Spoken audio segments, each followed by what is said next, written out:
and welcome everyone. Welcome to tonight's conversation. Yes, it's another meet and greet session with Uchechi, and we are discussing raising responsible children. How are you? How are you doing? How many people are catching me live? This is yet another Friday weekly broadcast where we get to discuss all things parenting. We get to learn new things and new aspects that can help our parenting strategy. And we started this conversation, I think, since July, and this is the month of October. So we've been having this conversation July, August, September, October, 4 months, and it has been really transforming. There's been a lot of feedback, there's been a lot of transformations, most importantly, because what we do here is not a routine. What we do here is not just because we don't have other things to keep ourselves busy, so we just want to come out here. No, what we do here is significant because we have understood the power of a family. We have understood the power that the family plays in any society and in any country. And for any country to really experience the form of transformation that they so crave for, the family must do their part. The family must do their part, and that is why we do what we want to do today. So we don't just want to be among the people that are complaining that this country is bad, there's corruption, the youth, and all of that. We want to actively do our part, and that is what we're committed to doing in the Empowered Parents International. So I am Uchechi Akiyemi, the founder of the Empowered Parents International. Is a Facebook community that caters for all parenting needs. So we in the Empowered Parents International, we have the same interest, we have the same goal, we have the same mission, and that is to raise a total child, to nurture our children to God's glory, to raise children that will be functional adults and contribute meaningful to the society. So that is what we do. And we are a people of various status. Some married, some are not married, but everyone that has an assignment with children, anyone that has a stakehold in children ministry is a part of that community. And I want to welcome everyone that has joined this community. For those who are going to be seeing this video on YouTube, because I'm streaming on YouTube, I'm streaming on my Facebook profile, and I'm also streaming in my community. So if you're watching this video from YouTube, I love that you join my community, the Empowered Parents International. And if you're my friend on Facebook profile and you're not yet in the Empowered Parents International, please find your way there. Married, unmarried, you have something to do with children. You are an uncle or you are an aunt. You are a teacher or you are a Sunday school teacher. So you just have something to do with children. So I tell you that no knowledge is a waste. And because you have something to do with children, then you need to be equipped. You need to be empowered. You need to be guided. You need to rub minds with people that also share the same interest with you. Okay? So that is being said, we go into our conversation for tonight. So if you are joined in, please just tell me where you are watching me from. Are you watching me from Lagos, from Abuja, from Kaduna, from United States, from Europe, wherever you're watching me from?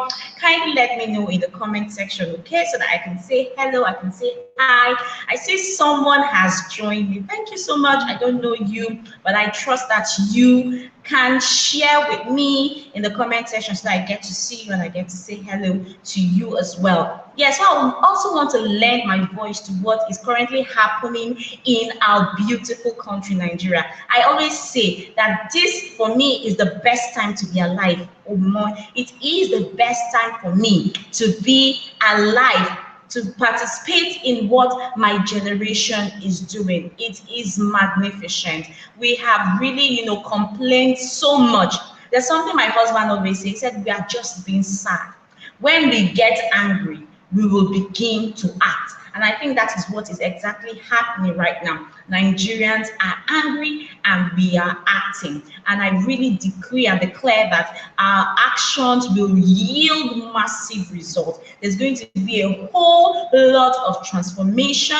There's going to be a whole lot of change. Deep change, deep rooted change that is going to be for the benefit of the citizens and the global space, okay?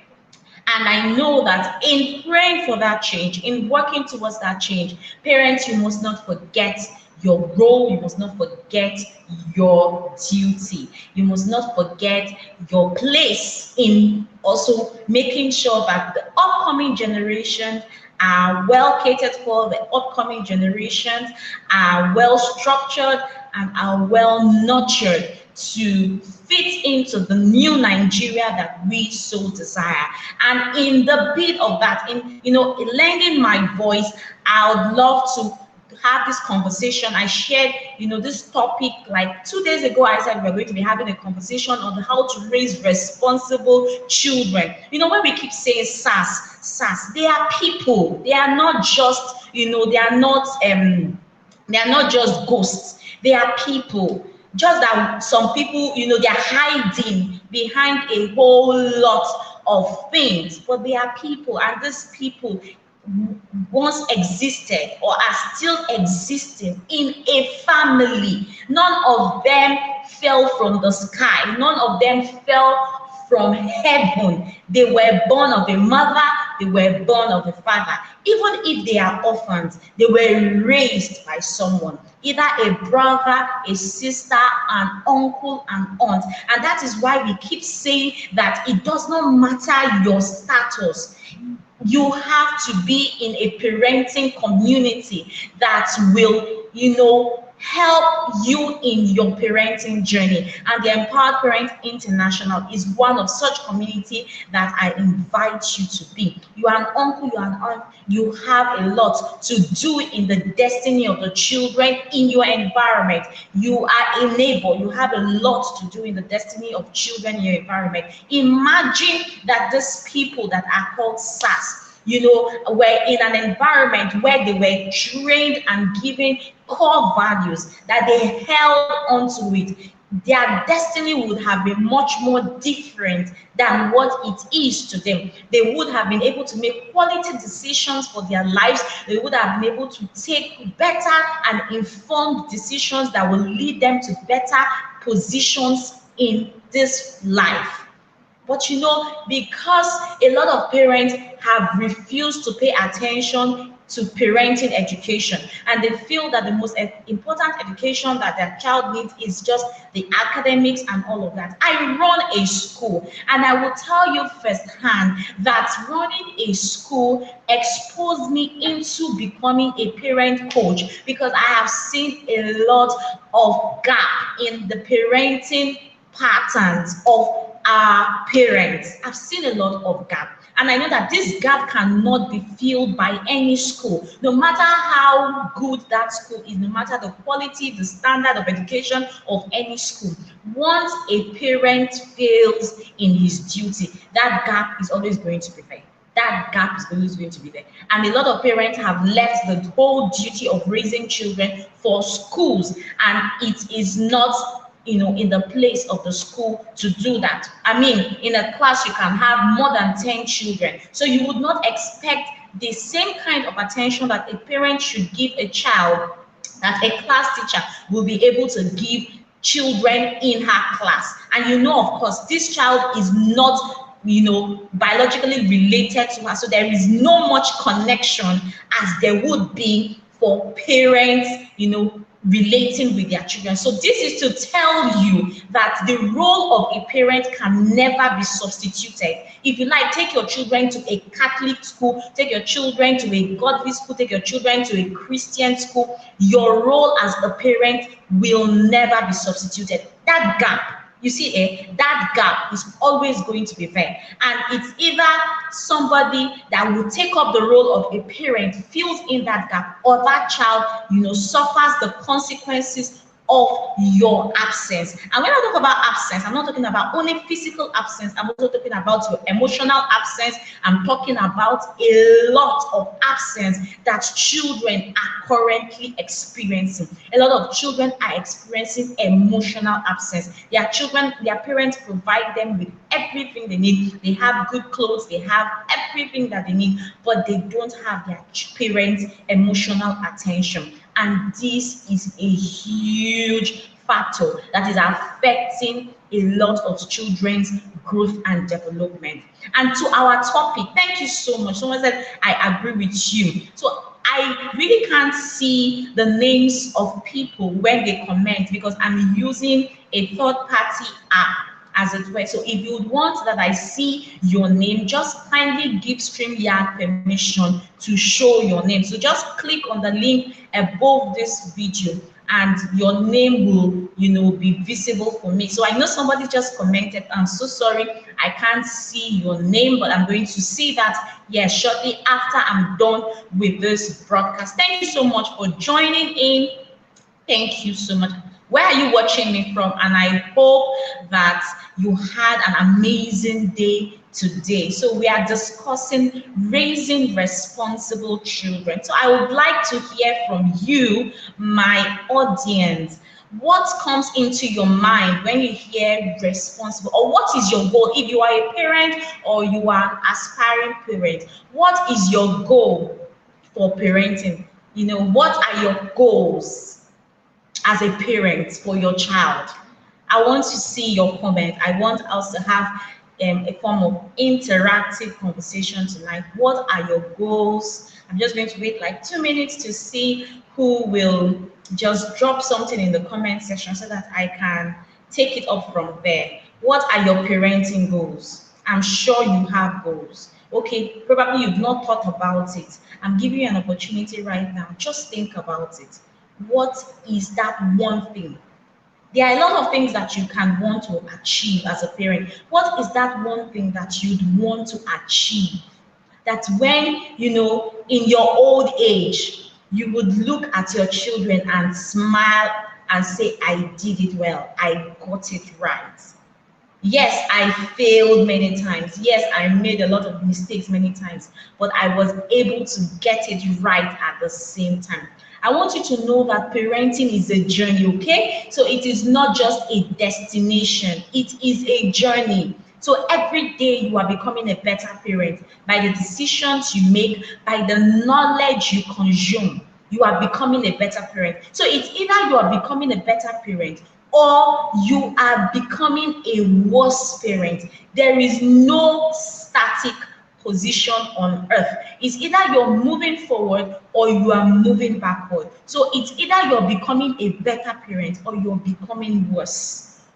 So you choose your outcome, and your choices, your decisions determines your outcome. So in becoming a better parent, that means you're deliberate about being thoughtful, you're deliberate about being mindful, you're also deliberate about consuming knowledge, parenting knowledge. And being in this conversation is a sign that you are deliberately becoming a better parent because you desire to grow in knowledge. Okay, so I haven't seen any comment, and I'll just continue from where I'll just take it up from there. Okay, so I believe that a lot of parents desire that they raise responsible children. When the word responsible comes, a lot of people mistake responsibility with obedience. I want you to know that there's a huge difference between a responsible child and an obedient child. How many of you believe that there is a difference between a responsible child and an obedient child? If you know there is a difference or you don't believe there's a difference, please put down your comments. So if you know that there's a difference between being responsible and being obedient, I want to see your comments. Thank you so much. Someone says choose your outcome. Yes, you choose your outcome. Either you're a better parent or you are retrogressing as a parent. There's no static point, okay? Yeah, so it is very possible that your children are obedient, but they are not responsible. Okay, so we are going to get to that. What does it even mean to be responsible? Being responsible means to be dependable. You need to raise children that are dependable, children you can count on, children that you can say something and take your leave and be as certain that what you have said or what people have agreed on, that they are going to follow it to the letter. That is what it takes to be a responsible child. And don't mistake me. I am not in any way saying that your child is not going to fall short of all of these expectations. But the truth about it is that there is going to be more times when your child is responsible than when he falls short. Because even if your child falls short, does not in any way rule out the fact that that child is not responsible. Why? Because there are more attitudes and there are more habits, tending towards responsibility. Now, another, definition for being responsible is for someone keeping to commitment. You have said you will do something, and it doesn't even go on well with you, but you go the extra mile to fulfill your commitment. That is being responsible. That is being responsible, keeping your words, keeping agreements. Being responsible also means that you are accepting your mistakes. You take corrections. You accept when you are wrong, and you also acknowledge when you have gone right. That is what it means, and that is what it takes to be responsible. Why are the youths of Nigeria complaining? Why are they off on the streets? How have they been on the streets for 8 good days? Why? Because we do not have responsible leaders. We do not have leaders that are committed to what they say. We do not have leaders that are keeping to promises. We do not have leaders that are keeping to their agreements. And this is a huge setback in the development or in the success of any individual or any society. When people are not responsible, it is hardly possible for that community to progress. So building responsibility in your child is one of the skills that you must begin to imbibe in your children. And the earlier, the better. So in the course of this conversation, I'm going to be sharing some tips on how you can help your children build this most important critical life skill called responsibility.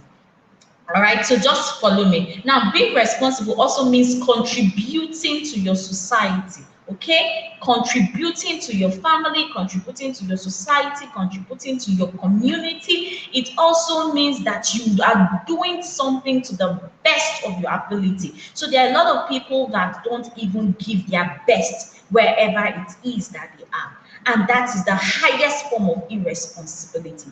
When I know that you can deliver 80% and you go ahead and deliver 50% and you are unapologetic about it, that is the highest form of irresponsibility. So as a parent, we want to hold our children accountable. We want to demand from them, we need to put up expectations for our children so that they can, upscale, they can upgrade, and they can come up higher.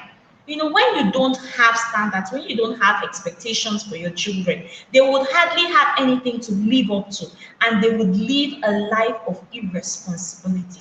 And that is not what we want. We want children that are responsible. So I'm gradually even sharing tips on how to nurture and build responsibility in your children. So that is to say, you need your children to be accountable. They need to be accountable. So they have been given a task. They don't even need to be supervised to do that thing. Of course, I'm talking about children that are much older. But when you are working with children that are much younger, you don't need to do things for them. There's a whole lot that each age child can do.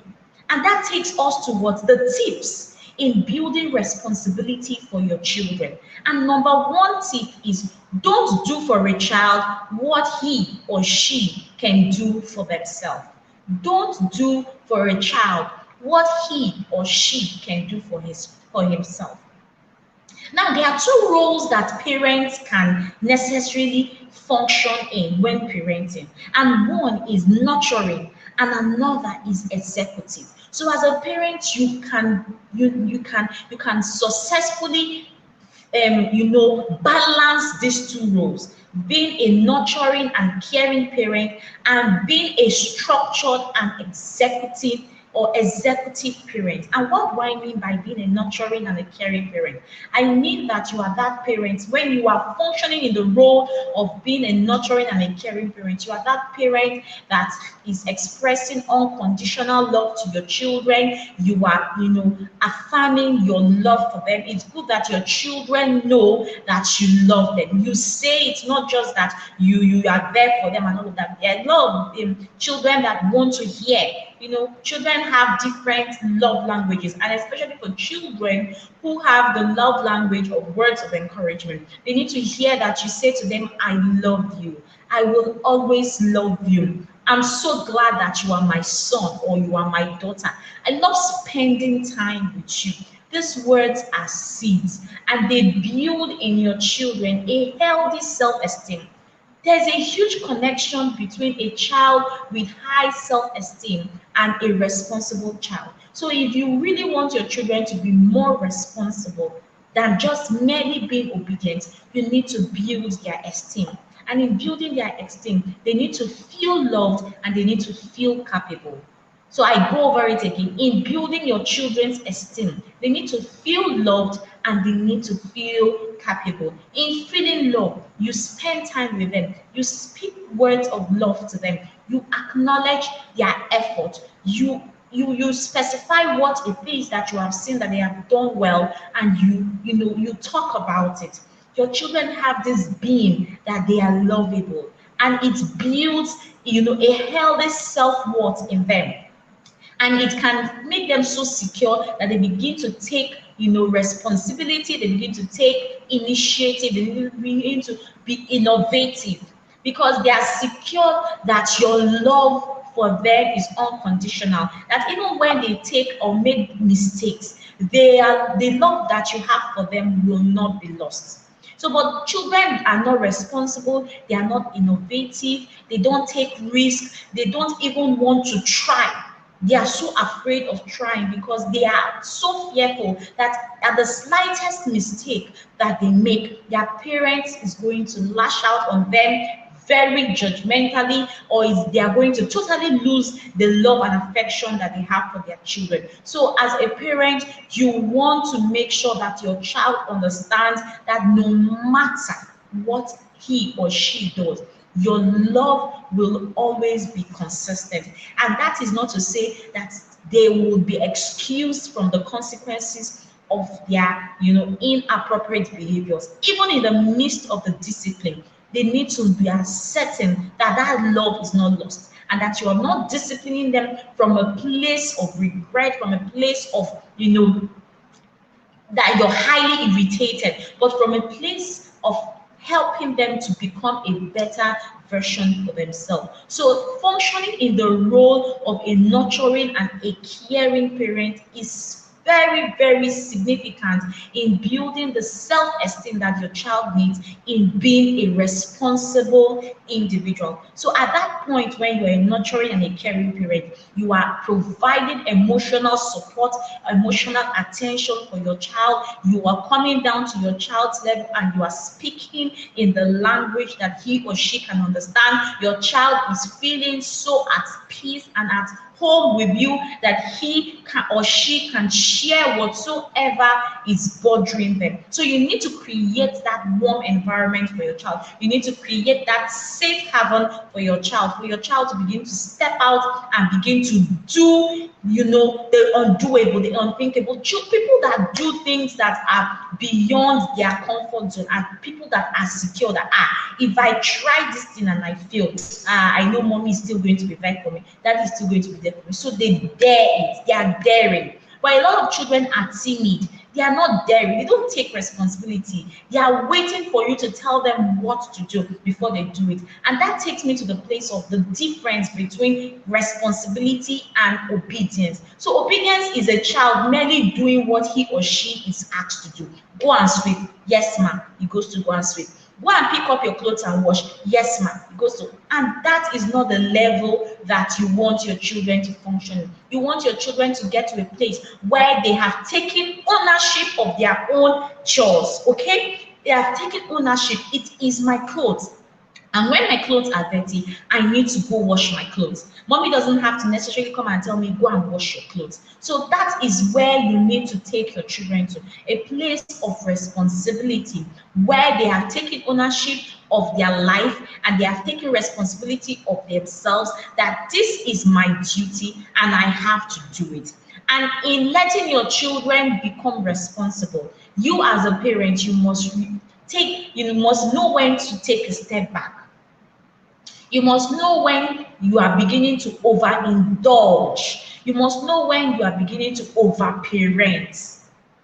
So a lot of parents, in their quest for making their children responsible, they want to control every outcome. So they want to be sure that their children are doing the things when they said they should do it and how they said they should do it. So it's good that you have told your child what to do, and you are specific about what you want them to do. Remember, these are the tips for raising responsible children. You have told them that we want you to do this, we want you to do that. You go ahead and you tell them the way they should do it. You can even model it for them. You can do it for them so that they can see firsthand how you want it to be done. Then after you have done that, step back and allow them to do it. And they are going to bring in their own ingenuity. They are not going to do it typically the way that you have done it, because they are not you and you are not them.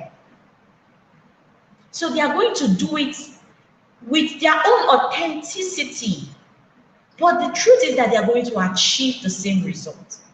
So sometimes they may not do it when you want them to do it, at the time you want them to do it, or the way you want them to do it. But if they still go ahead to do it, I think you must acknowledge it, because that is taking what? Responsibility. But when you have yelled and spanked and scared your child to a place where he or she is now merely a robot and does it at your own time and in your own way, you are killing creativity and you are killing responsibility.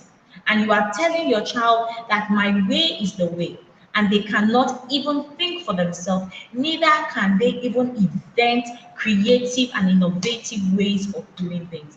And we really want to raise creative children, don't we? So it's very important. And yes, I also want to mention the other, parenting role that we can function in, which is the executive parenting role. I mentioned earlier the nurturing role, functioning in the nurturing role as a parent. Now, another role that parents are functioning is the executive. Now, in that executive role, that is where you are telling them what to be done and the consequences that are attached for their disobedience. And in that executive parenting role, you are enforcing rules. You are enforcing the guidelines, you are enforcing the established rules. So you sit down with your child and you have a conversation that this is what is going to be done at so and so time. So they are in the picture and you're not just dishing out rules. They are part of the, policy making panel. So you're making rules, you're making policies, you're making, to deal this, and they are a part of it.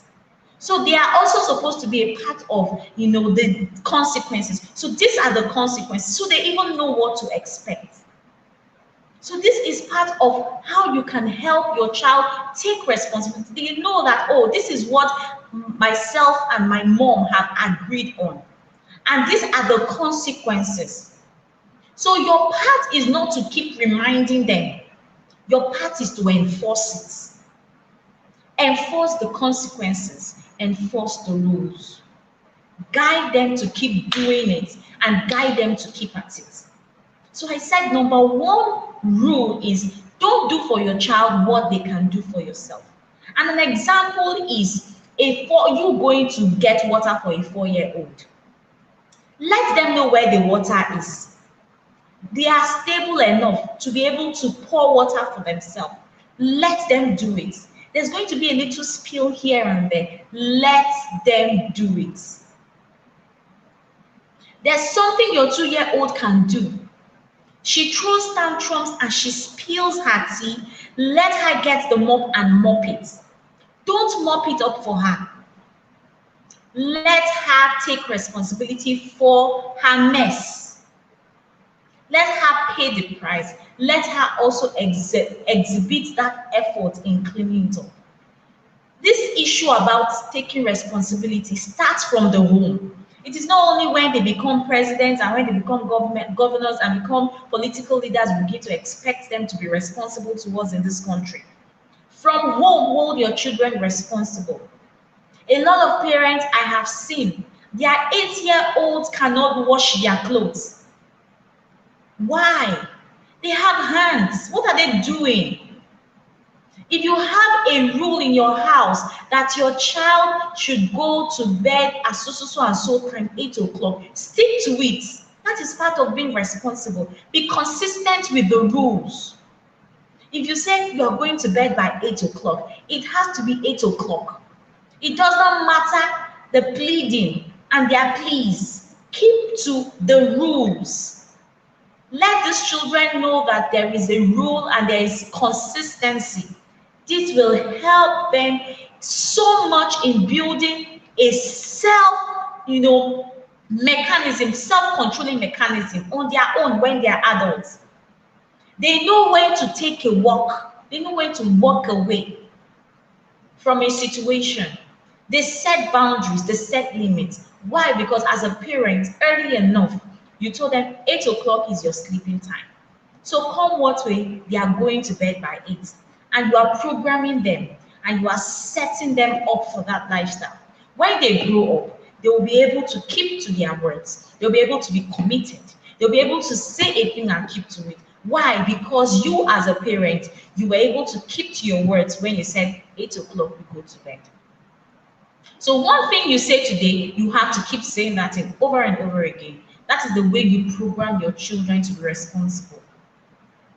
And yet another way, you need to be clear and consistent with the rules. I'm sure I shared that earlier. You need to be clear and consistent with the rules. You have to also teach the skills. You have to be able to teach these skills. So you tell your children what to do. It's not just what to do. Teach them how to do it. Let them know how to do it.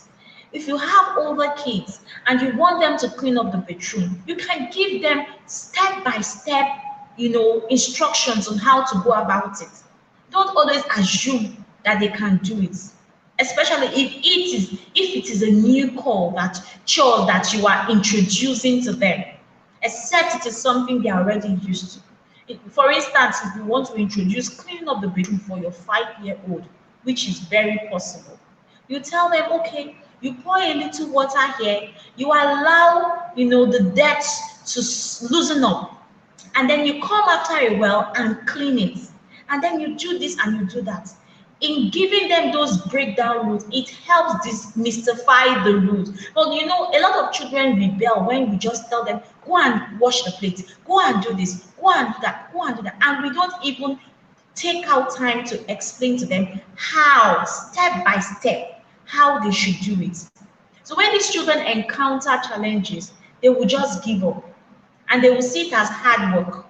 And they will begin to repel house chores. They will begin to repel house activities. But when you as a parent, you are giving them a chore and you are giving them breakdown how to do it, so you simplify it, make it easy for them. Or you have a child that he needs to see you do it before he does it. You can go ahead and do just a little and tell them, okay, this is the way to do it. Go ahead and continue the way that I've done it. Children need to be guided even when they are being told what to do. Don't leave your children unguided and tell them, go and figure it out. You are only setting them up for frustration, you're setting them up for discouragement. They will definitely be discouraged to do anything for themselves because they'll feel, I can't figure it out. So what's the use trying? Okay. So we also want to do that. And it's also important that we prepare the environment for our children. It's very, very important. Let the environment in your home enable your children to, participate in the household duties. Now, for instance, in your home, you have the place where the kids know that this is where we drop our dirty clothes after wear. We keep our plates in the kitchen after eating. All of those little structures. As much as your children know that these are the things that are expected, you will not have to tell them, pick up your clothes from the floor, put it down there. No, you tell them, whenever you're back from school, you drop your clothes in the waste bin corner. You drop your plates in the kitchen. Let them know these things. Because when they don't know, they eat, they leave their plates in the parlor. They come back from school, they pull up their uniforms, they throw them all over the place. Your 2-year-old knows where to keep clothes that are dirty. When your older ones fold their clothes, you acknowledge it. So it's one thing to give a rule, is yet another thing to acknowledge it. So you tell them, oh, I noticed that you were folding your clothes and you folded them neatly and you put them in your wardrobe. That's very good. That shows that you're taking responsibility for your materials. You're taking responsibility for your property. How beautiful it is that when our children are of age, they will become functional adults in our society. And then that is when we will see that the whole hard work, the whole investment in raising them has not been a waste. So I want to encourage you as parents that parenting takes time. It's a journey. And by the time they are old, you begin to see all the puzzles fall in place. So don't give up. Don't give up. Even when it seems like you've been saying the same thing over and over again, and it seems like your child is still finding it difficult to follow through, then it's a time for you to check yourself. Are you consistent enough? Or are you saying a thing and you're doing otherwise? Remember, children will do more of what they see than what they say. So you tell your child, we should go to bed by 8 o'clock, and by 8 o'clock you are still, watching movies. They will definitely want to sit beside you and watch movies. So as early as possible, your children want to see that you are doing what they asked or what you have asked them to do, okay? So you need to be a positive role model. It cannot be overemphasized. Children want to see that what you're asking them to do is possible. So let them see. Okay. And you also need to teach them that mistakes are opportunities to learn. So when your children make mistakes, let them just, encourage them not to give up, not to stop trying, not to quit. Let them find out another way that they can get around it and find a way that they can, get the results. So it might not just work with part A, it might work with plan B. So let them know that there are different ways and they are never stuck in getting anything that they need to do. All right. So I really want to thank everyone that has been a part of this conversation. And for me, it has really been enlightening, especially the parts that parents are functioning in, usually function in dual roles. So if you are a parent and you are, just on the nurturing part, and you are not executing nothing, you are not, demanding that your children, meet up to expectations, is very wrong. Okay, is really, really, really very wrong when you don't have expectations for your children. So a lot of children are highly irresponsible because their children are not demanding anything from them. Their parents, rather, are not demanding anything from them. They are not setting any expectations for these children to meet. There are no goals, there are no vision, and they are overindulging these children so much that these children begin to have an entitled mentality. And I want to share quickly some of the things that we as parents do that, makes our children to become, we overindulge our children and make them to not be responsible, make them not to take initiative, make them to just feel entitled. And one of the things that we as parents we do and encourages these attitudes in our children is when you give your children too many material things. Oh my God, it backfires. When you give your children too many material things, they will become discontented. That is usually the case. They will become discontented. They have so much that they even can manage. They will not value those things anymore, and they will not even be appreciative. Have you seen a lot of children where they find it very difficult to say thank you? They find it very difficult to appreciate favors from people. They are just full of themselves, arrogant, and what's the word again? They're just arrogant. So these are children that their parents have overindulged them.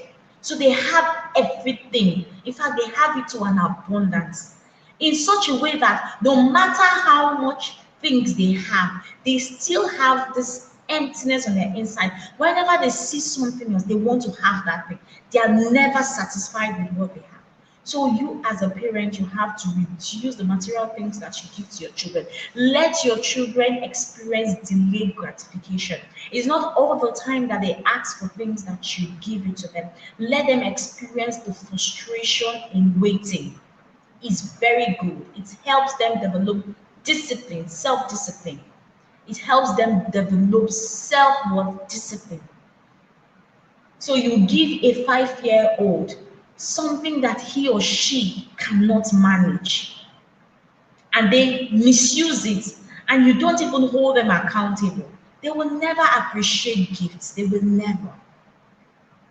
Or a child spills up milk on the floor, and you don't even, address it. You just have, it's just a baby, and you help and clean it up. It's wrong. Don't overindulge your children, and don't do too much for them. What your child can do, let them do it for themselves. They can wear their socks themselves. Teach them how to button up. Let them learn how to dress themselves up. You have no business doing a lot of things for your 8-year-old. They should be able to begin to even do for their younger ones. Begin to take responsibility and be responsible for their siblings if they have any. They should begin to take responsibility as, preteens that they are. So doing too much, giving too much, and not expecting enough from your child is a huge no-no. If that's what you've been doing, you have to level down on those things. Don't give your children too much of everything. Let them experience some form of scarcity so that they can put value on things, and they can show a lot of appreciation, they can show contentment, and they can also show gratitude. When children have everything they need, I want this, I want that, they have all the trending toys, they have everything, and they don't even value or take care of any of these properties, then they are going to grow highly irresponsible. They're not going, by the time bigger responsibilities are given to them, they are also going to treat it without any form of honor, without any form of respect. And they will look down on people easily because they feel like everything and anything they have, they already have it. So what do you have to offer to them? So in raising responsible children, be sure that you are not over giving your children, you are not overdoing for your children, and that you are not under expecting from them. Let the expectations be there. It will help them, feel responsible to meet up, and they will go the extra mile. When you don't expect much from your children, they will hardly go an extra mile to meet up. And there will be children that will not want to take challenges on in life. Whenever something becomes a little bit difficult, they want to find shortcuts, they want to find the easy way out, and then they begin to cut corners, they begin to do all of the negative things that are being done in the society that are really the beast that is eating us up. So you want to reduce the things you're doing for your children, the things that you're giving, and the fact that you're not demanding more accountability and more from them. So your teenagers, your preteens, your toddlers, let them be responsible for household chores. Don't say you are too small to do this. Let them be responsible. Agree, this is your duty every day, and hold them accountable for it.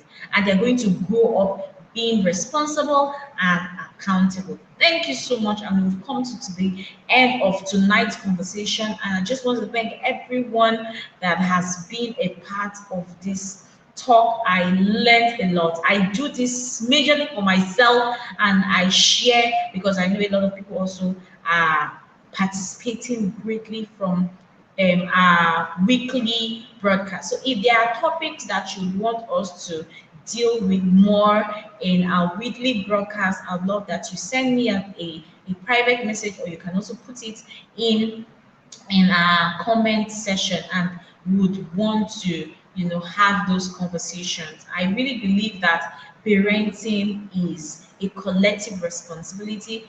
Okay, it's not just the father, the mother. Everybody in the society needs to know how to raise children that are responsible and that will be functional adults.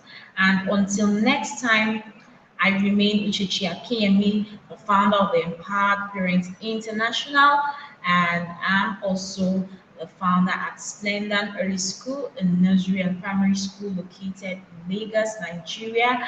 And it has been an experience, a beautiful experience for us, during after resumption, and it's wonderful, working with children, and so having first-hand knowledge on what works is what I'm into, and I would love to help as many people that would want to know more on how to deal and relate with their children. Okay, so if there are any questions, I'd love to take your questions now. I don't know how many people are still currently online.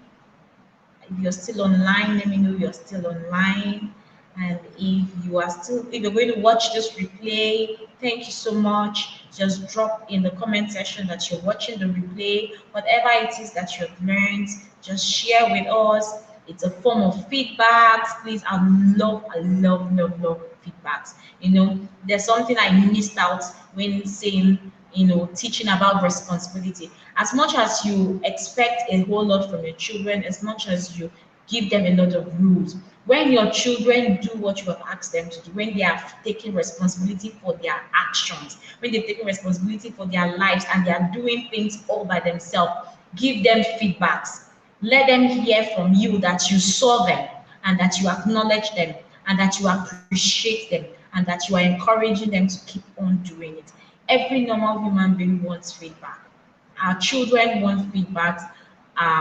We, the adults, we want feedback. And here is me saying, thank you so much for your feedback in advance. Do have a blissful night rest. Thank you. Bye.